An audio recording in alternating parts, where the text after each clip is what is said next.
Hello out there. I'm the oldest nerd. It's time for Talking Movies with Professor O, and Professor O is with us from his study in Oklahoma. I am here from my study in Texas, and we used this opportunity to visit with each other, and we decided that we'd start recording it and make it interesting, perhaps, to those of you who want to find out what two old men have to talk about. In this In this particular case, we're talking about Time After Time. This is a film that came out in 1979 and probably was overshadowed, oddly enough, by Star Trek: The Motion Picture, which came out at the same time. But directed by Nicholas Meyer, based on a screenplay that a book he did not write, but it was an unfinished book that he wrote the screenplay for, and it enabled the author to finish the book. It's kind of an interesting little story there, but we'll get into other things like that momentarily.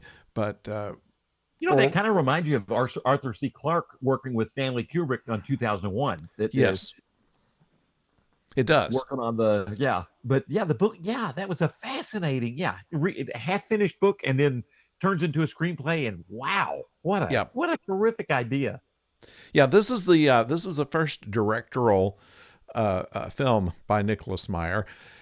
He first came to notice when he wrote a book called The 7% Solution, which is probably the best non-canon Sherlock Holmes story that I've ever seen.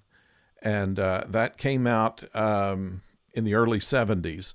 And it was an idea that Holmes and Watson were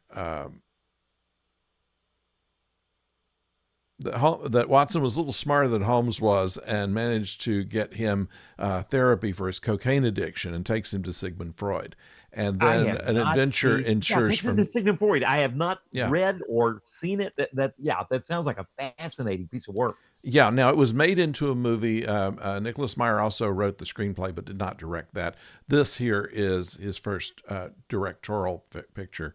And I gotta ask you, where does 7%? Because you wouldn't think of Sherlock Holmes with a title like that. You wouldn't unless you've read a lot of it. When the doctor first notices that Holmes is using cocaine, Holmes kind of backpedals on it, says it's a 7% solution. It helps me relieve the ennui. Ah, wow. That's interesting. Yeah. And that's the Holmes connection to this film, because that was the one thing. It was hilarious. And I know I'm jumping in the movie. Hold your thought, Mm-hmm. Professor B, because if you use as an alias, he never thought, I'm Sherlock Holmes. It was funny that that Wells would not have thought that Sherlock Holmes would last into the 20th century, right? And obviously that gave him away immediately. But and his own name would have given him away immediately too, once he identified himself as True. Herbert George Wells, H.G. Wells, and find that people have heard of him. Of course, he should have known that when he arrived in the museum that he'd been heard of.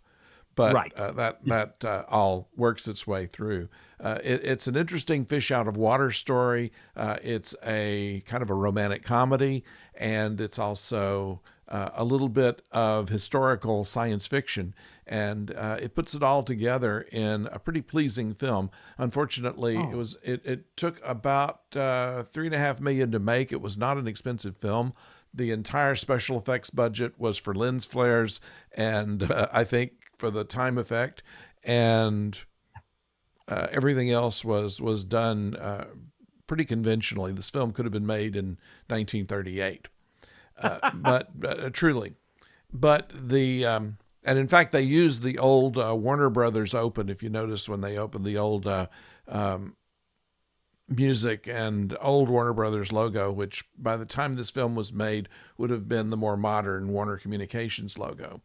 And apparently, he had to fight Warner Brothers to use it. Yes, and so that was the way this film was very stylistic. Anyway, but yeah, Sherlock Holmes informs a whole lot of it, because Meyer was very much an expert on Holmes. He knew all about this, and that's one of the reasons I have such respect for him, is because having read a lot of most of the Holmes stuff myself, I've always been upset by the way the movies characterize Dr. Watson as an old fool. And it's because in A Study in Scarlet, the first story, he talks of himself as old and washed out. He had just come from the war, so he couldn't have been older than Holmes was by more than a year. And just thought of himself as old and washed up because he'd been wounded in the war. It was basically self-pity. Right. And through the books, which he narrates, he always has this incredible power of observation himself while he's marveling at Holmes. Right. Right. So, the idea that they were really on a fairly intellectual level playing field that right. That was done in the 7% Solution of the book and in the movie. But beyond that, it informs this picture all the way through. And so I find it kind of interesting watching it on that point. I have not even read 7% of the Holmesian works, but I've always, every time you see various films that are connected, and I wonder if we're finally getting to the point that maybe Nicholas Meyer was pointing the way toward, that where Watson is getting his due at last, and yes. and you were saying that was in the 7% Solution. That was one of the first times we're finally seeing that trend started there. Yeah, in that picture, of course, it was oh goodness. Now I've drawn a blank on the person that played Watson, but it was certainly a much better actor than they usually cast him for. Right. I'm checking the interesting that played Watson in the 7% Solution, and the I'm getting to it real quick. The actor, Professor. Let's see, and there was a Professor Moriarty apparently in the yeah. And Robert Duvall? No. Robert Duvall, Alan Arkin? Alan Arkin played Holmes as kind of a very wired individual. He was just all over the place. And Robert Duvall played a rather subdued Watson. And then, of course, they got Alan Arkin was Sigmund Freud. And that is fantastic. I could see Alan. That's a great cast. Yeah. I guess we should talk about that movie one day, but maybe next time. But we've already rolled off of Time After Time before we've as we do. Yeah. And usually we get the first paragraph of this out before we start moving on to other movies. But well, last time we had a dissertation on economics as we yes and the gold standards. Yeah. Well, this one has an interesting mix of true history and things that are completely made up. The time machine itself was designed after the Nautilus, the Disney Nautilus in 20,000 Leagues. 20,000 Leagues Under the Sea. And so that they based it on that rather than the time machine that was in the Time Machine. So that although there is a commonality there. They do. Yeah. It feels like they're a little both inspired. Yeah.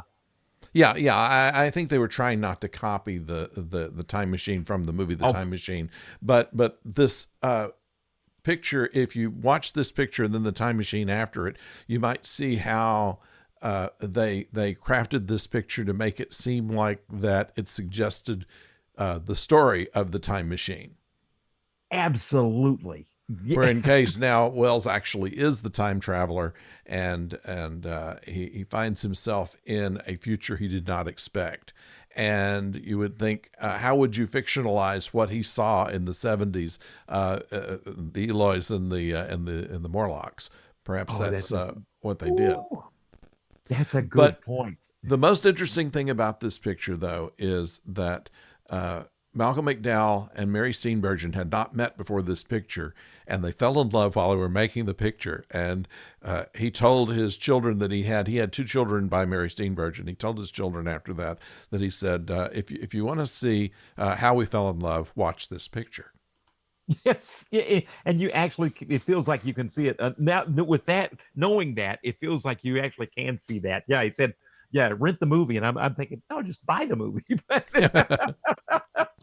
But yeah, that is the neatest story, and God, and ironically, he comes up. He's talking about in the commentary a little bit about where the film that Nicholas Meyer had pulled him from. His previous film was Caligula. And so Yeah. I'm sure he was ready for a sweet, gentle serial killer time traveling film. Well, he also was in a that dystopian film. Oh gosh, Clockwork Orange. Clockwork Orange. Yeah. Oh God. Yeah. In which it's one of those kind of films that you can only see once. Right. Because it's a little too intense. It was the most intense violence I've ever seen in any picture before. And it was all done with a big smile on Malcolm McDowell's face while he was doing it. And yeah, it's amazing he wasn't typecast as a psycho and just it stuck. And I wonder if this film actually, because then he probably does plenty. I think Nicholas Meyer did not want Malcolm McDowell in this role. He actually wanted Joel Grey, and I can see that. Right, I can, but Malcolm McDowell it worked perfectly. Maybe all that in the background. I can see as an actor you're wanting to add to your range and have something really different than what you've done, and this is it. And that probably helped his career. And I dare at the end of the day, I think Nicholas Meyer was probably happy. He was. It turned out to be perfect casting, and he had somebody else in mind instead of David Warner for Jack the Ripper. But once again, David Warner, and this is one of his first bad guy roles, just chews the scenery so well. It's incredible. And so I don't think anybody can say anything bad about the casting. Mary Steenburgen wasn't their first choice either. They wanted Sally Field, who my goodness might have been interesting, but probably wouldn't have married Malcolm McDowell. That's a good point. It all worked out. That's a great point. Yeah, at David Warner's, and which again, it shows his range. And I wonder if that kind of opened the door maybe a little bit for Time Bandits, because if he hadn't played, and of course he's not, he's less in it, even as basically Satan in Time Bandits, he's less psychotic as in that character than he is here, who's truly split personality, Dr. Jekyll and Mr. Hyde type, and David Warner just plays it perfectly, and even to the point of when he realizes, here he is, a gentle surgeon. We first meet him as one of those friends, and it's perfectly, it references a 1960 film and the book perfectly, and the gathering of friends, and you just think he's just the intelligent, witty David Warner that we've seen in Star Trek and Star Trek 6 especially.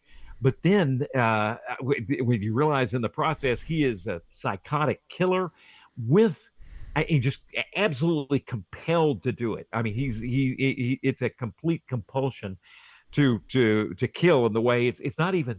I was reading a really good article that we were looking at, more of a not even a sexual compulsion, just a killing compulsion.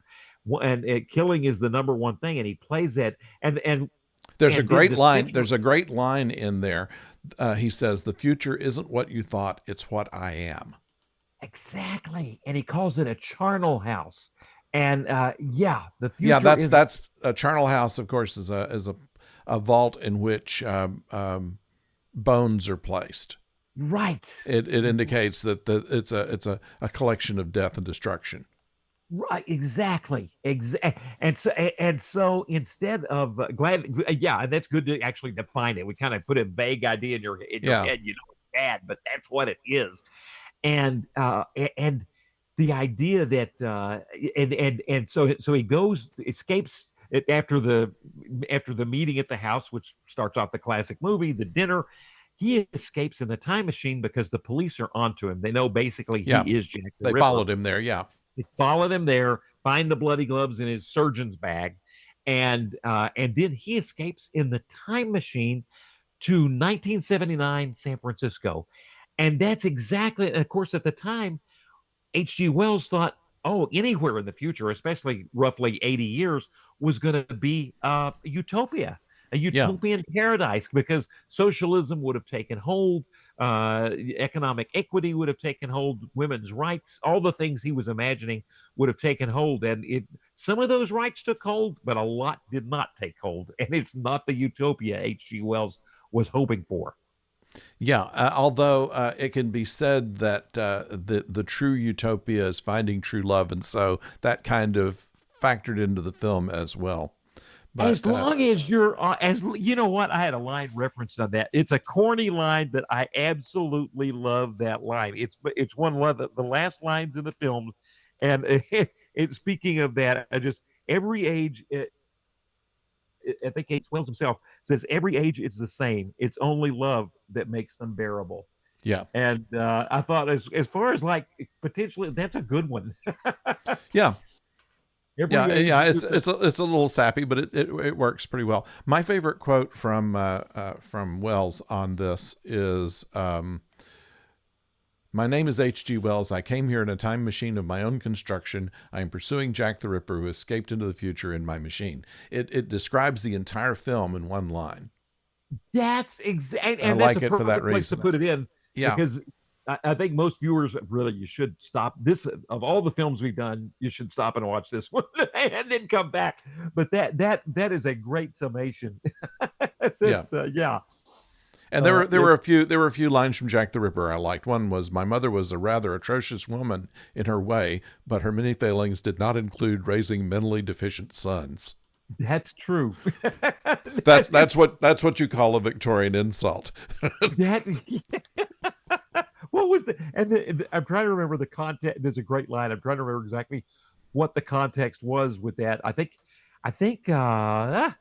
remember. That might have been when he was talking to Mary Steenburgen in the because he is a brilliant character. Yes. Uh, And that's the and whole thing. They started with the idea that they played chess with each other, and right. so this whole film is kind of a chess game between the two. It's not a violent confrontation. It's a battle of wits. That's exactly. And when H.G. Wells will succeed, he said, it basically, uh, uh, uh, Dr. Stevenson, aka Jack the Ripper, says to H.G. Wells, "You will not succeed until you think like I do." Yeah, Um, yeah, yeah, and so yeah, it's a chess game in 1979, out of with fish out of water story, 1979 San yeah, Francisco, in which they and in which David Warner his character is much more comfortable in his place than H.G. Wells is. He is much less a fish out of water. It's yeah. just Almost a little too far on that point that he was able to adapt so quickly. But I think oh metaphorically, it's a matter of he certainly violence was more a matter of the times in the 70s than it was back then. He indicates in one of the lines that he was feared in his time, and this time he's commonplace. right, right, almost too, and he does adapt even with clothes styles. Uh, he's much more comfortable in adapting. Oh, you're right. Almost too fast to the period, but Yeah, it still works. But and you can just see it. So yes, so both characters go from the dinner party to San Francisco, and it's which is it's just perfect that it's San Francisco.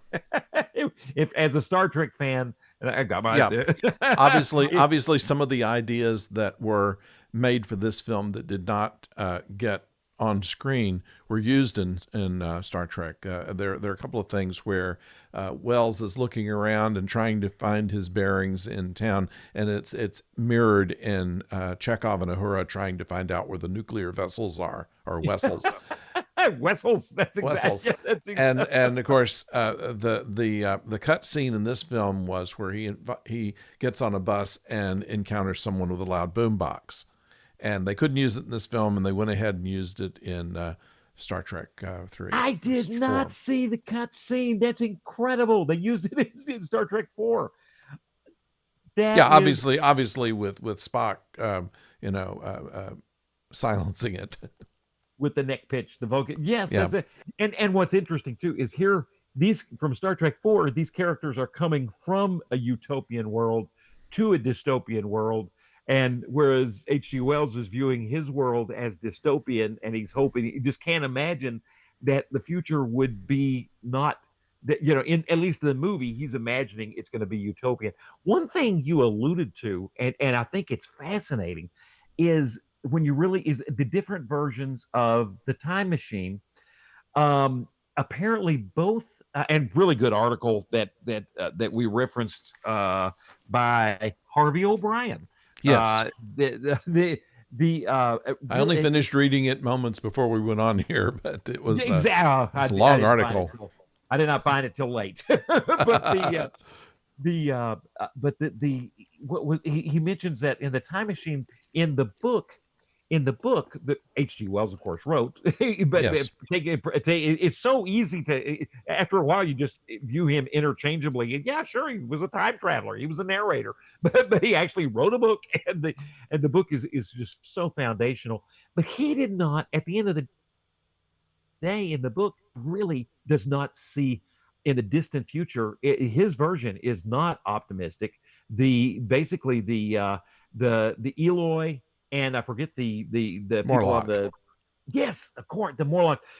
He views them as both devolution, de-evolution, and he views them as, and there's no saving. But whereas in the movie and in the 2002 movie, which I haven't seen, but the 1960 movie, both of them kind of see hope in the Eloi, that they can over, and a word you used, ennui, early on, that they can overcome their sense of ennui, and they just need a little push. But in the book, a little push to be productive instead of just so brain dead that they're fodder for the Morlocks. In the book, they're more brain dead and fodder and there's not that much necessarily hope for them. So it's kind of interesting to see H.G. Wells. As much as we think about time traveling, especially time traveling books at that time, writers would be thinking about a utopia, and we'll get there.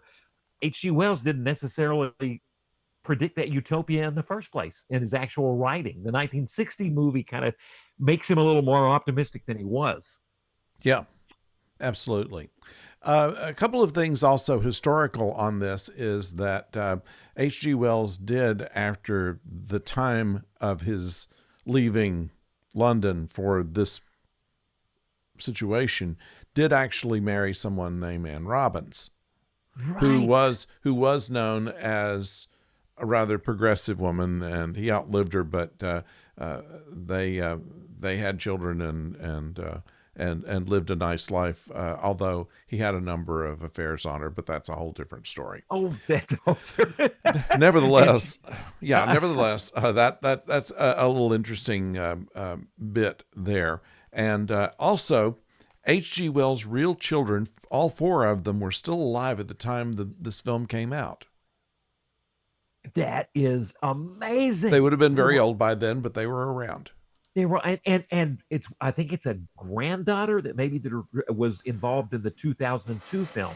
There's a Wells. Yes. Yeah.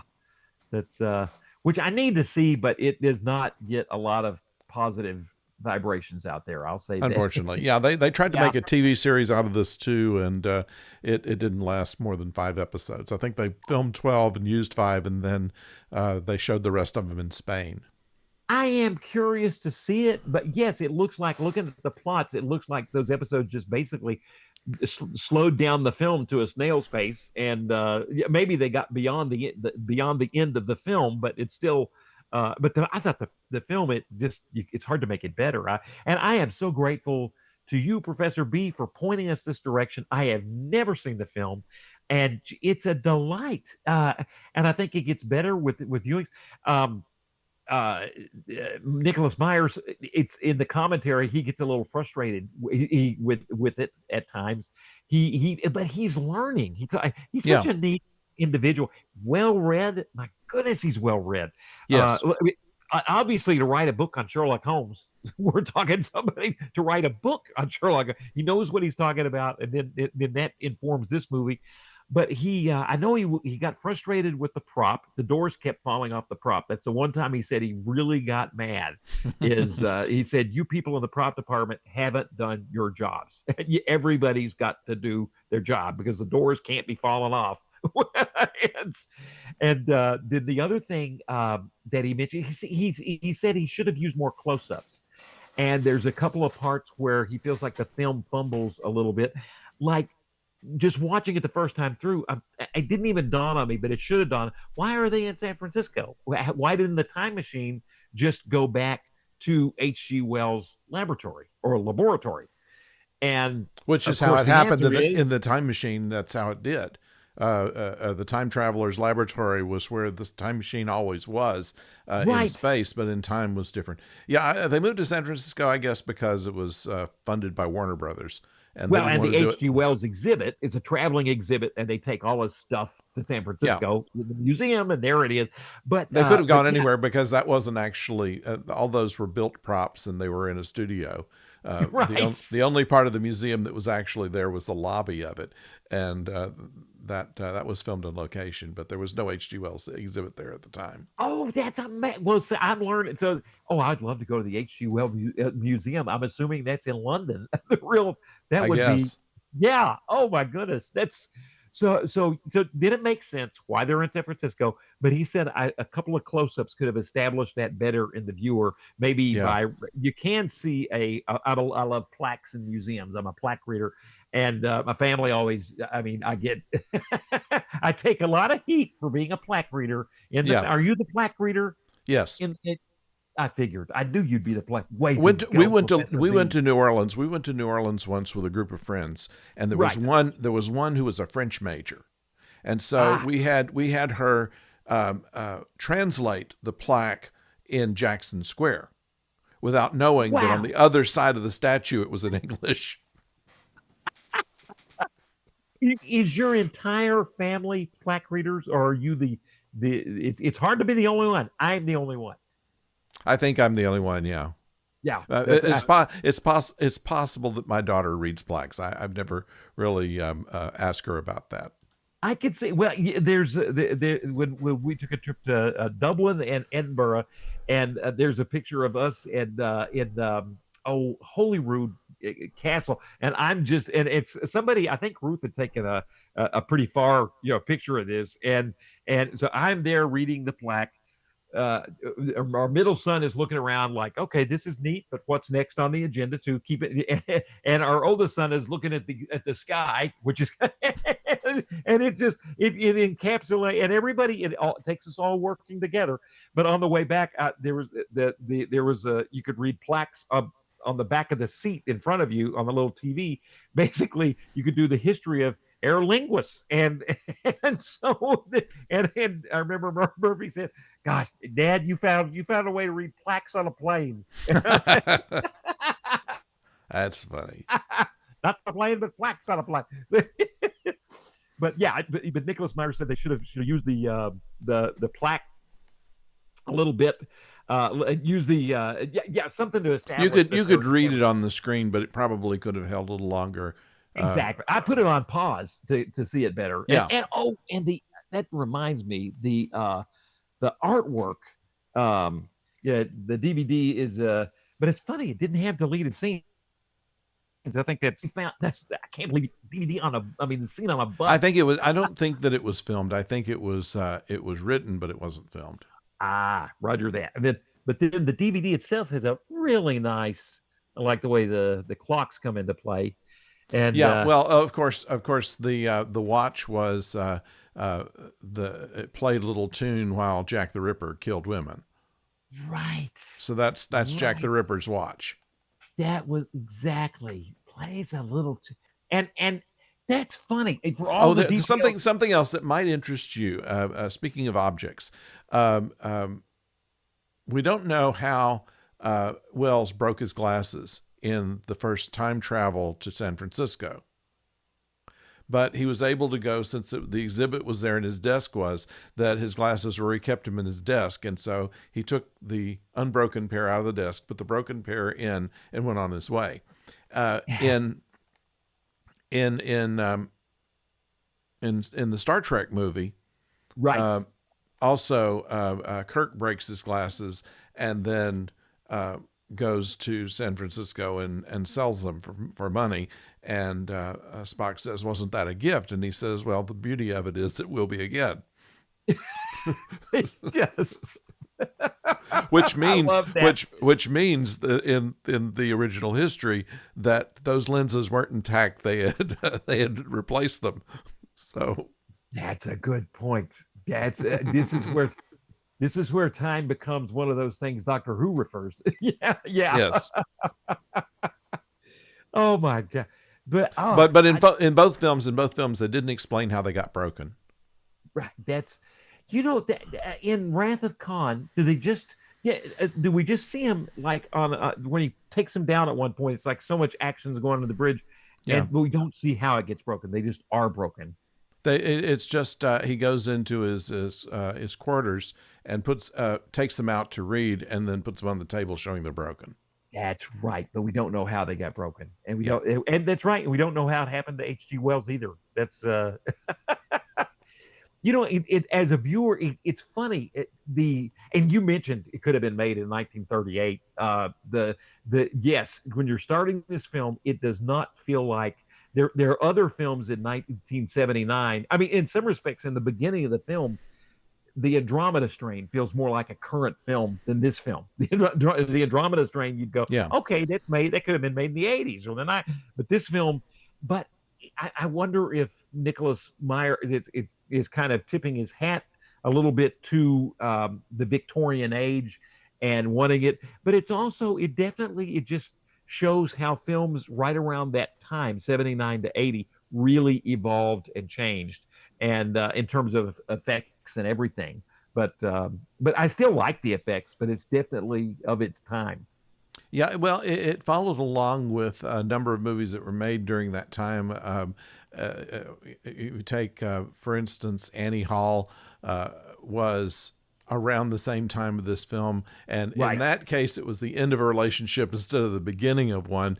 But it was still kind of a interesting similarity there. So he was not making anything that was terribly original, but at the same Right. time, the way he pieced it together worked pretty Oh, well, I thought. the And it's cons. interesting. Cyndi Lauper's song "Time After Time" was based on this film. Yeah, that's right. And I had kind of conflated, but she doesn't come up with the song, which would have been perfect for the film till what 7 years later or so. I'm Yeah, thinking, yeah. She was yeah, looking around for song titles, and then came across the movie and thought, "Hey, that's a good song title." So that's where that came from. incredibly Yeah, right, incredibly creative. And I could see a restoration of this film or a director's cut, and where you sneak that in somewhere would have been really good. I did well. We'll talk about the music in a little bit. That's always yeah, the I loved it. I mean, the plot of the film is just terrific. It's funny. We look at a lot of banks. That's the one little montage that could have. He really looked for, because when he gets to San Francisco and he exchanges money, all of a sudden H.G. Wells exchanges money. He realizes that Jack the Ripper would have been doing the same thing, and so he starts to look for a gentleman that exchanged the money, and that's the first hint. It's Mary Steenburgen had dealt with both of them. That's the first hint that he's on the trail of Jack the Ripper, and then he's right. able to right. Then he's able to track things down, and it's pretty good. It's funny, the genres, you're almost looking a little bit as a police procedural, because H.G. Wells is tracking this guy, and we actually have the Yeah, police, and then it's a romantic comedy and mixed in with some science fiction, and it yes, really works. it does. Yeah, and I think a lot of it has to do the success, if you can call it. I would say it's a success as a classic. At the time, it was made for $3.5 million. It made $5 million at the box office. Once again, it had a lot of good movies that came out around the same time that made it difficult for that film to have traction, including Star Trek: The Motion Picture, which is considered not to be the greatest of Star Trek pictures, but it had a big box office at the time that it first came Oh, out. if you're a Star Trek fan and you're waiting for 10 years to see a film, you're going to see that's the Yeah, number pretty one film you're much. going to see in the fall of 79. And then the Black Hole came out, Alien Yeah, came out at the same time. That was a crowded fall of 79 in that terms of yeah, in terms of films coming out. That would yeah, I'm amazed. I'm amazed it even made money. yeah. Yeah. Well, they almost got in trouble because H.G. Wells, when he first gets to San Francisco, first gets any money, goes into a McDonald's, and Right. later on, when he's out to dinner with Amy, he said, "This food is far superior to that Scottish restaurant I ate at this morning," and she said, "What Scottish restaurant?" He said, "McDougal's." And the reason he said McDougal's was because they didn't have the rights to use the McDonald's name. Oh, And they I, couldn't change it to anything else because they'd already shown it in the picture, which was okay. But they couldn't use the name, especially when they were saying how bad the food was, and McDonald's wouldn't approve it. that is the idea of product placement. That it has, it was in the middle of an evolution at that. I'm going to throw that out. I would say that's kind of a time where it's in the middle of an evolution because you get to Back to the Future, which we've done, and product placement is, I'll have a Pepsi free. You can't have a Pepsi for free. Yeah, We'll just put it on my tab. We'll have a tab. You haven't what kind of tab? You haven't started a tab. And so I mean, just product placement all over the place. And yeah. here they go into McDonald's. Do they work with my memory? Do we actually see the workers with the golden arches? They actually see that he works for No, McDonald's. they show the sign outside, the Golden Arches outside. They show him up at the counter and looking at the menu, and then Right. sitting at a table where he's wondering, what kind of wood this formica is made out of. That's exactly right. That's a great line. What is it? And sitting at a table with some other people like it and calling him Pomfries, that's, that was one of the best fish out of water things that they had. Yes.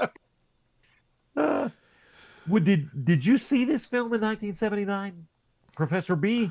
No, I didn't. I was in school at that time, and so I could only see maybe one movie a month or so, and I saw Right. Star Trek. So I didn't see this one. I did see American Gigolo, and it's the only movie I've ever walked out on, uh, because I didn't believe that Richard Gere, when he said he didn't want to have sex with Lauren Hutton. I figured that's a little too far to suspend your belief. So Right. Yeah. I thought it was a waste of time, and they were having ice cream night at the Dorman, so I went and did that. Well, that makes sense. That Yeah, makes sense. I think I saw Star Trek 4 times. I didn't see the black hole, which I now enjoy in its own way. yeah, I didn't see it at all. Didn't see this film. I think I saw Alien, but yeah, yeah. I saw this one on cable, I think. oh, such a fun film. Um, I was yeah. We talked about Amy. That just I was thinking about anything Nicholas Meyer else. His commentary that is worth getting the DVD for just for his. It's one of the best commentaries because sometimes commentaries will just fly off and they have nothing to do with the movie. But Nicholas Meyer really stayed on target, Yeah, and he also is really classically informed too. He mentioned a character, a Greek character that he was basing this off of, and I am looking for it real quick. Let's see, we talked about the line Oh, I know one other line that just got me too, and I know we're kind of popping around basically it's a police procedural, but I love the fact that he's not, Mary Steenburgen is kind of thinking about getting a gun, and you're going to need a gun. I think that, and his response is, that to Oh refuse to yeah, get a firearm. Yeah, the first man to raise his fist is the man who's run out of ideas. yeah, And I like that. then oh, I love that. And it turns out in the film, the gun almost kills them. The gun almost kills, is the end of both of them. I'll put it that way. Yeah, Him going to get the gun is a diversion that almost destroyed them both. That time he took to get, and then him going to get the gun is what the cops then arrest him, and he goes by the name of Sherlock Holmes. He decides that that's going to be his alias. yeah. And the Doesn't work cop, very well. One of the cops' names, though, is let's see, played by Laurie Main, Inspector Gregson. Now, right. in the Sherlock Holmes stories, Holmes says there were only two people at Scotland Yard that had a brain in their head. One was Inspector Lestrade, and the other was Inspector Gregson. And Ah, so, about half the stories, it's Gregson that he works with rather than Lestrade. But that's it's interesting they throw that in. That is certainly a Nicholas Meyer touch right there. that is a great touch. And there's that's one you're going to recognize it from stuff in the 70s. The yeah that actor. I'm reaching for him right now. I actually didn't come up in the primary. Oh, Oh, the and one. also, I'm sorry. Go No, ahead. no, the one. This is hold your thought, because I real quick. Corey Feldman, the actor from The Little Kid in the Museum. When we first see, I think when H.G. Wells first comes out, that's Right. Corey Feldman from Stand by he Me. Stand by Me. Worked with Rob Reiner. Exactly. Yeah. Yeah. Well, this also another Sherlock Holmes character, Mrs. Turner, who is H.G. Wells' cleaning lady, was used in one Sherlock Holmes story in place of Mrs. Hudson. No. That's another tip of the hat. Yeah, it's kind of it's a deep cut there because it was a Yeah. mistake by Arthur Conan Doyle to mistake Holmes's landlady as Mrs. Turner rather than Mrs. Hudson, and I think that's in like the second book or something like that. Oh my goodness. So that's something only Meyer would know.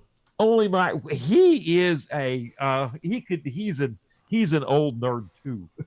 Oh yeah, was yeah. That's yeah, that's Sadly, he's oh passed he away recently, but his last work was the podcast Star Trek Con, which if anybody has not gone on YouTube and just played that, it's like it's a 8 episode podcast, and they fill the time between the time that Khan and his people were put on SETI Alpha 5 and before they were discovered, and what happened and all of that, and what caused him to be so vengeful at the end of it. It's a wonderfully acted, wonderfully written, and Nicholas Meyer was one of the writers of that.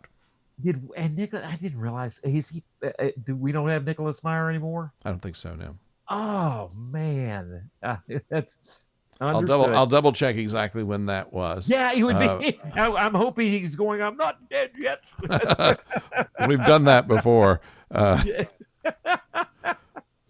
There was a joke of a mutual friend of ours that used to have a show on the radio, and he lamented the death of someone who was certainly still alive. He's still alive. He's 80 years old. That's good to hear. Okay, I apologize to Nicholas Meyer. And the palpitations we may have caused him. Yeah, Oh, that no, that's good. Yeah, and which actually that he's 80 now, which actually speaks to how young he was in directing this thing. Just and yeah, and he's honest about his.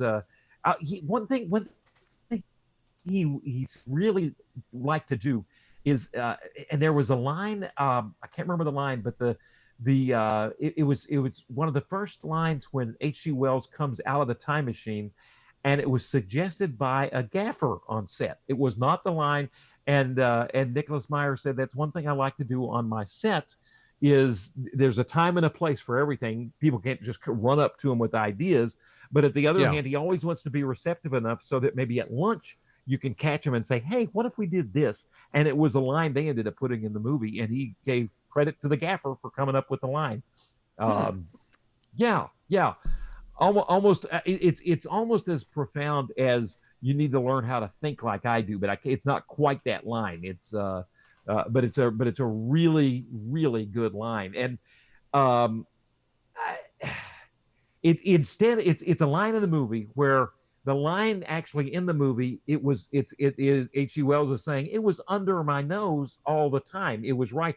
It's and the line that H.G. Wells it's when the cleaning lady it's when they both discover that David Warner has taken the time machine and he Yeah. realizes that it was his means of escape was there the whole time. And he's saying something like, it was under my nose the whole time. But in the film, he says something different. What have I done? I've turned that bloody maniac loose upon utopia. What a good line by the gaffer. Yeah, not bad, not bad. Yeah. And let's talk about the MacGuffin in this, which was the key to the time machine. And there are two little interesting things about this time machine, which don't make any sense really, except to make the plot work. One Correct. is if you don't turn the key on this, it'll go back to its point of origination. Which That's true. You could almost explain this is that Wells was afraid he was going to go in the future, be unconscious, and be stuck there, and so the machine would automatically go back unless he consciously put the key in to send it back to keep it there. And if your Ford Pinto came back to you, you would have said, "Dead gummit." Yeah. You'd have said, "Darn, I thought I had it fixed." But no, the machine comes back. Right, Yeah. right. And the other one is the little thing that you can pull out that will make you travel without the machine. And I don't understand, except it was a little crystal that didn't have any reason to come out for any other reason except for the way to get rid of Jack the Ripper at the end of the film. Deuce was it Ex Machina? Deus Ex Machina. Yeah, yeah, Yeah, it had. And get this, and again, another suggestion on your part that we do the third man. This took me a second viewing. You're so caught up the first time you see it mm-hmm. that to me your first cut is will Mary Steenburgen will Amy live? Will she get in the time machine with H.G. Wells? I mean, it looks and how is going to happen because it looks hopeless at the end, completely hopeless. But at the end of the day, when Jack the Ripper, Dr. Stevenson gets in the machine, he and Nicholas Meyer had apparently David Warner said how they were talking about how to play this scene, and Nicholas Meyer said, "You are sad. You're destroyed. You're not telling David Warner how to play. You are destroyed. You're not happy. Even though you're getting away, there's no sense of joy." And he gets in the machine, and then you're right. This second key, which has no real reason, it makes, and he pulls it out, and he gives a nod to H.G. Wells. It's a nod of understanding. Yes, do it. I am so sick in my mind and in my soul. I don't want to live anymore. And that's the kind of nod. And Nicholas Meyer said, I got that from The Third Man and that nod. And and I had to look up, even though we had just watched it, had to look up The Third Man. And that's right. Harry Lime, Orson Welles, gives the nod. Go ahead and shoot me. I'm just, this is the end of it. I've lost. Yeah. I've lost. And maybe, although it's almost, you almost feel more sorry for it when you look at it again, you watch and look at his face. It's David Warner. It's almost like you can see the sickness in his soul and he's ready to let it go.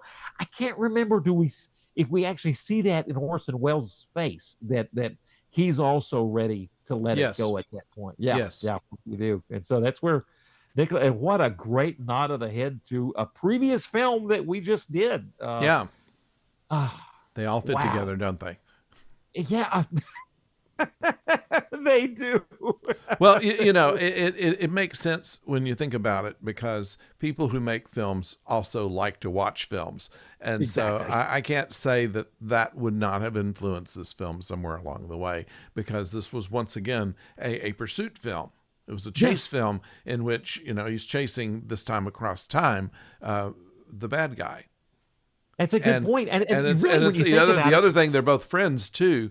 They were friends, not knowing that the other one was a criminal. That's also very similar to the Third Man, isn't it? and Vienna, post-war Vienna is a perfect substitute as a dystopia for, Yes. especially Harry Lime flourishing in post-war. It's just like David Warner flourishing in, the bad parts of San Francisco in 1970. Yeah, there's Yeah. so many. Yeah, wow, that's yeah. Oh, just a wonderful film. That's yeah.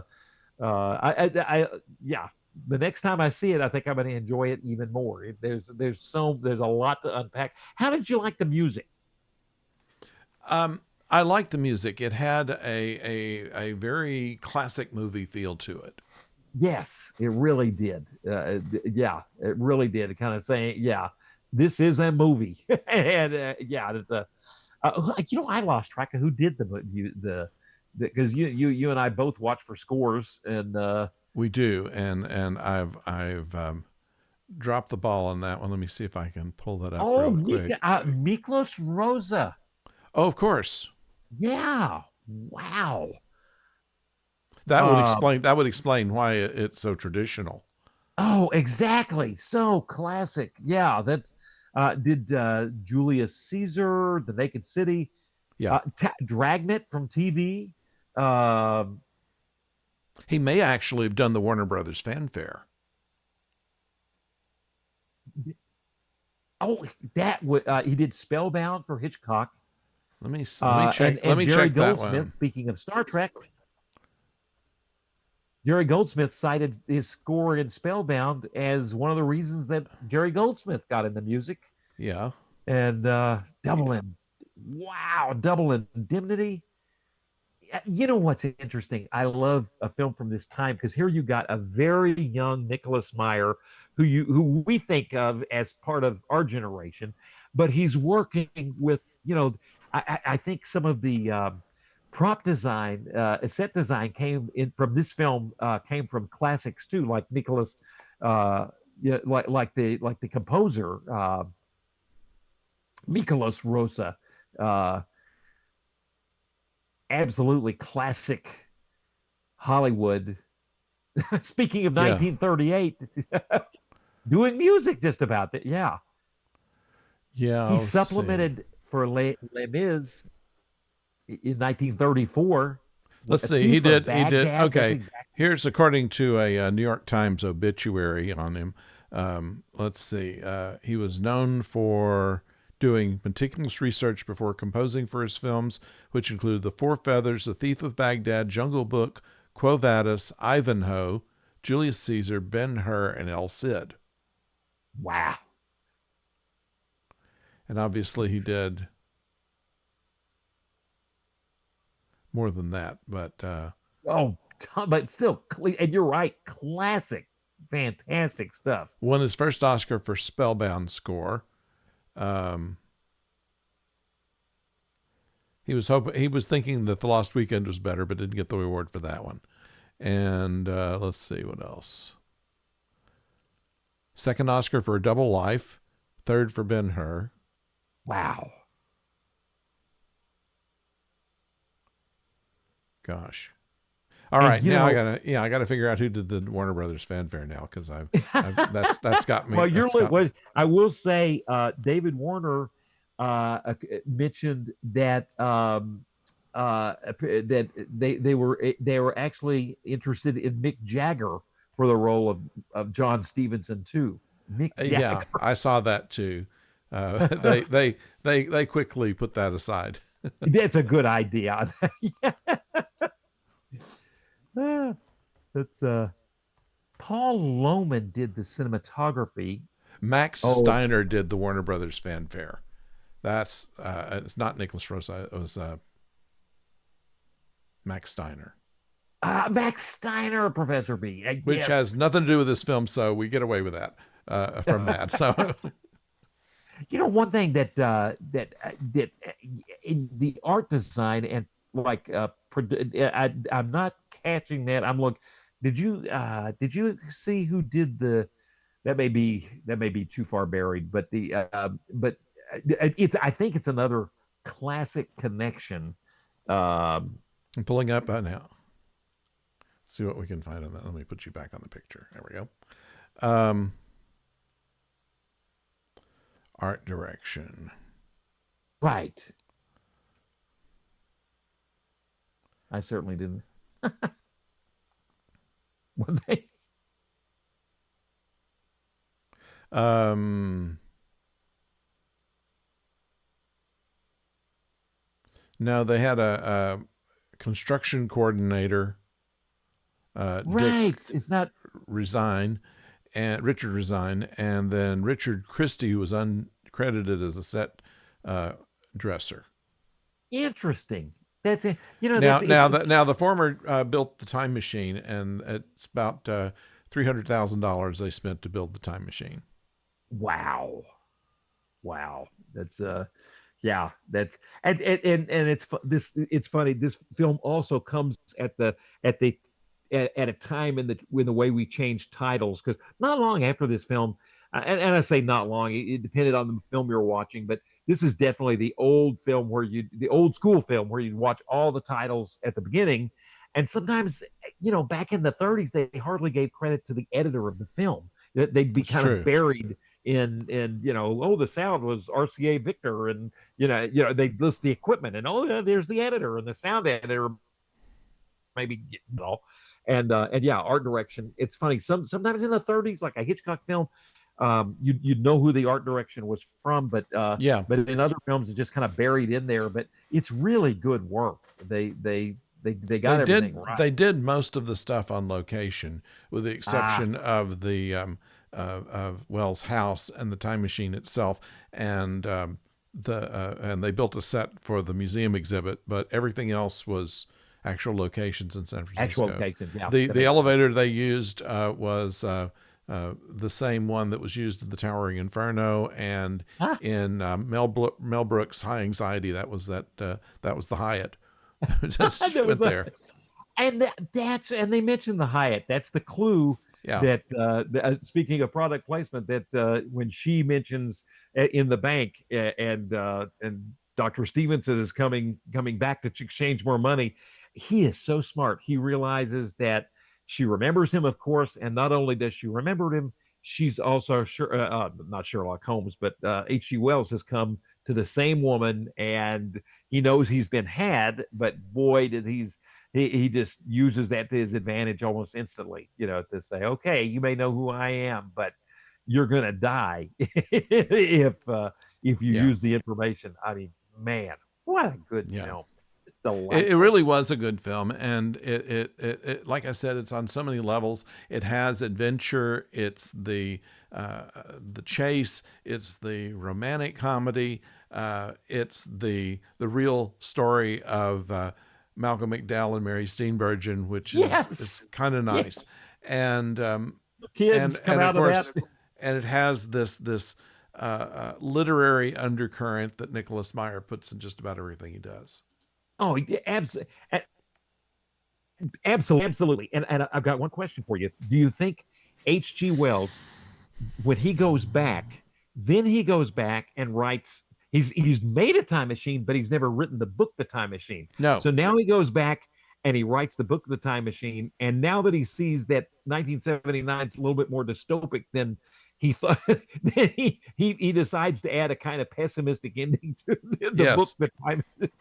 I think that was an intended thing that they made the future he went to dystopic, and leads to that because apparently he hadn't written any of those books yet. He was still writing articles for local newspapers on free love at the point that the story starts. So he said, she said, "What are you going to do?" He said, "First of all, I'm going to take this time machine apart, and then I've got all these books I'm going to write. I hope they're all fiction," which of course they That's were. That's exactly right.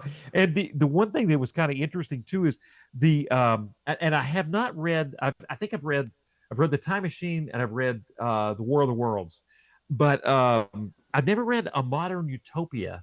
And apparently that might have been a book on. I'm not sure. It maybe he got more into philosophy, and he wrote that in Could be. 1905, A Modern Utopia. Mhm. And I just kind of and one film to catch up on too, a classic older film that H.G. Wells was really involved. A film he was involved in is The Shape of Things to Come, which sounds Yeah. yeah, yeah, that's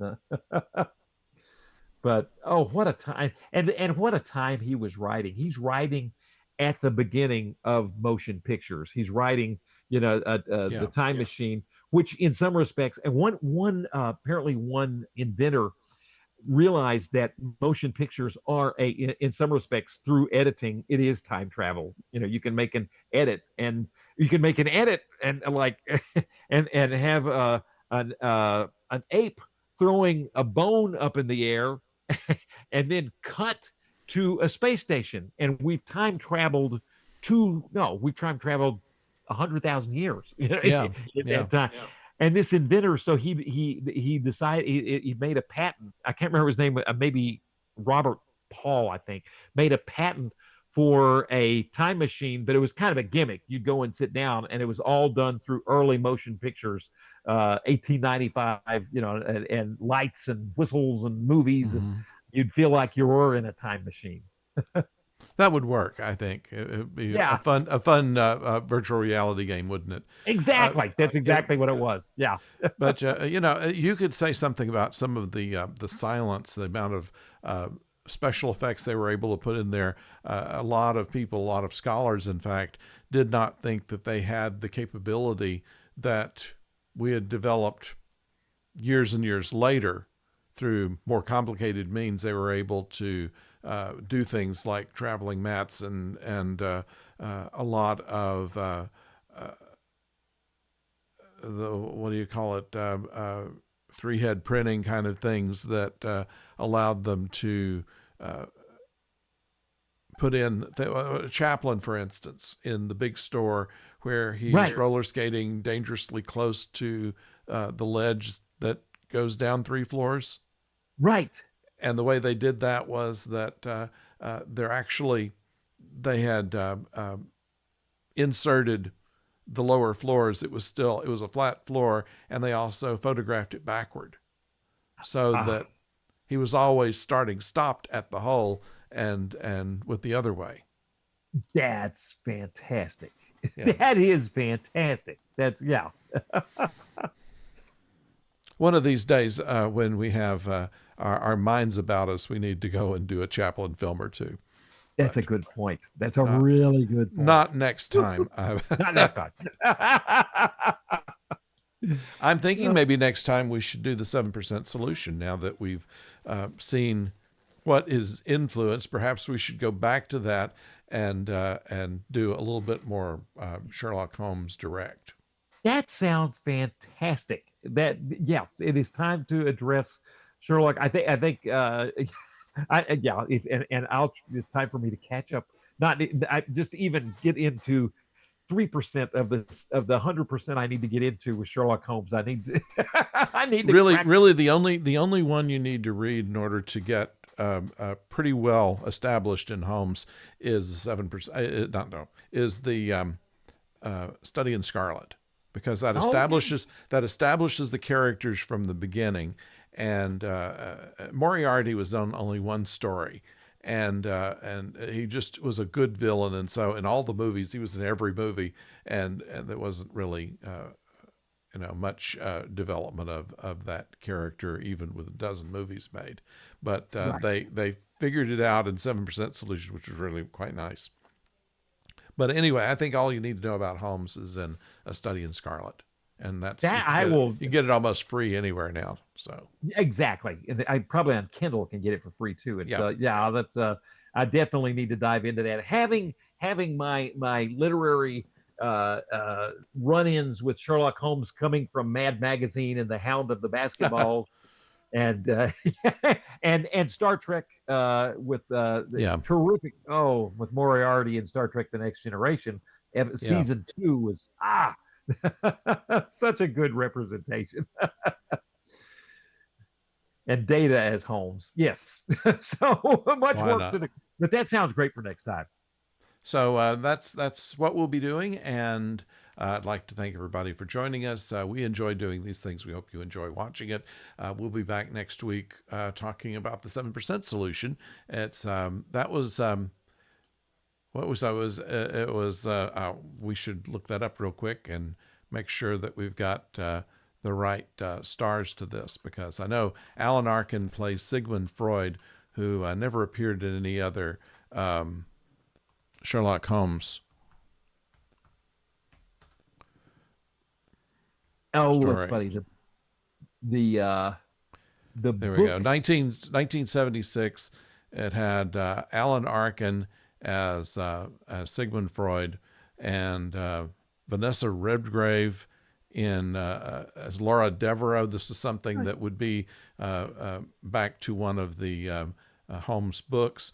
Robert Duvall plays Dr. Watson, who some people don't like his British accent, but I liked his characterization. Nicole Williamson played Sherlock Holmes, and a very unhinged Sherlock Holmes. And Moriarty was played by Laurence Olivier. It was a kind of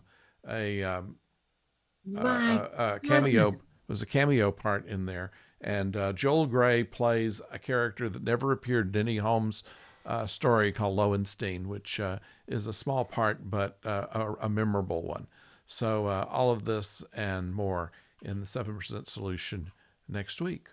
Oh, this sounds delightful. I am totally excited.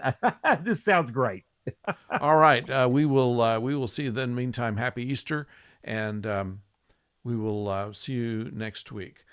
For everybody at home, thank you for joining us, and once again, join us next week and don't go far.